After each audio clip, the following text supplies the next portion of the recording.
औज़ु बिल्लाहि मिनश शैतानिर रजीम बिस्मिल्लाहिर रहमानिर रहीम। मां आहियां मोहम्मद सुलेमान आरी जो अॼु 15 मार्च 2025 जो ॾींहुं आहे।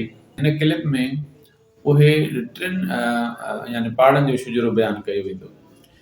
हिकिड़ो हूंदो अलादीन कुंभर जो शुजरो, ॿियो हाजी खान कुंभर जो शुजरो ऐं टियों मोहम्मद सूमर कुंभर जो शुजरो। सभ खां पहिरियों अचूं था अलादीन जे शुजरे ते। अलादीन खे ॿ पुट आहिनि, मोहम्मद छुटल ऐं किरुड़ खान। मोहम्मद छुटल खे ॿ पुट आहिनि, अकबर अली, मोहम्मद इस्माइल। किरुड़ खान खे 3 पुट आहिनि, मोहम्मद रमज़ान, रोशन अली, ग़ुलाम शबीर।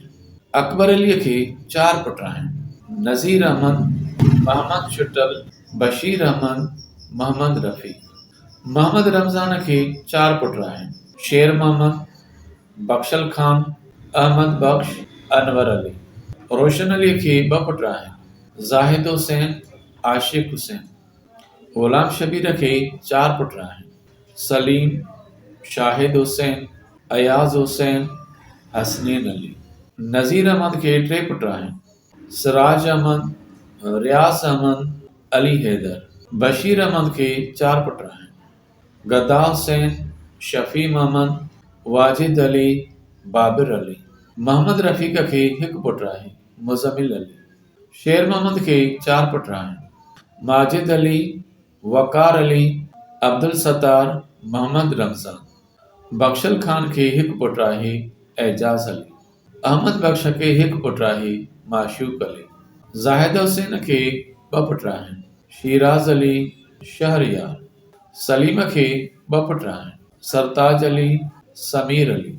सिराज अहमद खे 1 पुट आहे, मेराज अली।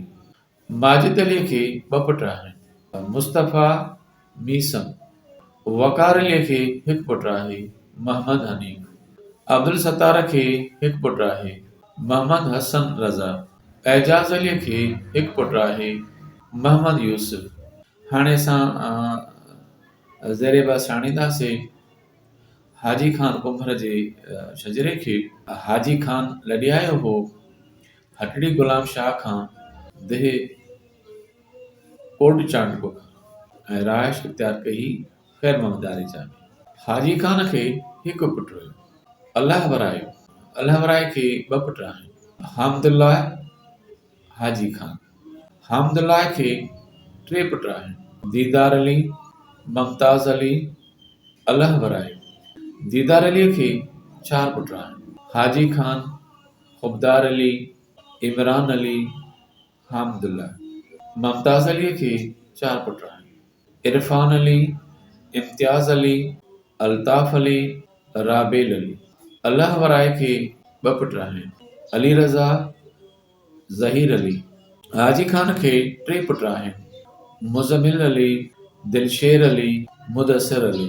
हाणे बयानु कंदासीं मोहम्मद सूमर कुंभर जो शजरो।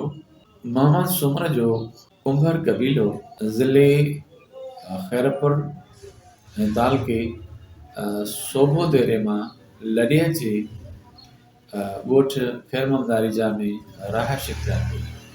मोहम्मद सूमर खे 2 पुट आहिनि, अरबाब अली, मोहम्मद मूसा। अरबाब अलीअ खे 1 पुट आहे, सिकंदर अली। सिकंदर अलीअ खे 3 पुट आहिनि, अब्दुल रहीम, अब्दुल वहीद, अब्दुल करीम। अब्दुल रहीम खे 1 पुट आहे, अरबाब अली उर्फ़ शाहज़ैन। वेझड़े टाइम में मुराद 1972 में तालुके बाकराणी ऐं ॻोठ दौलत खोखर मां महरम अली बि लॾे अची करे ॻोठ ख़ैर ममदारी जा में रहाइश इख्तियार कई। महरम अलीअ खे 2 पुट आहिनि, ग़ुलाम मुर्तज़ा, शाहनवाज़। जज़ाकल्लाह।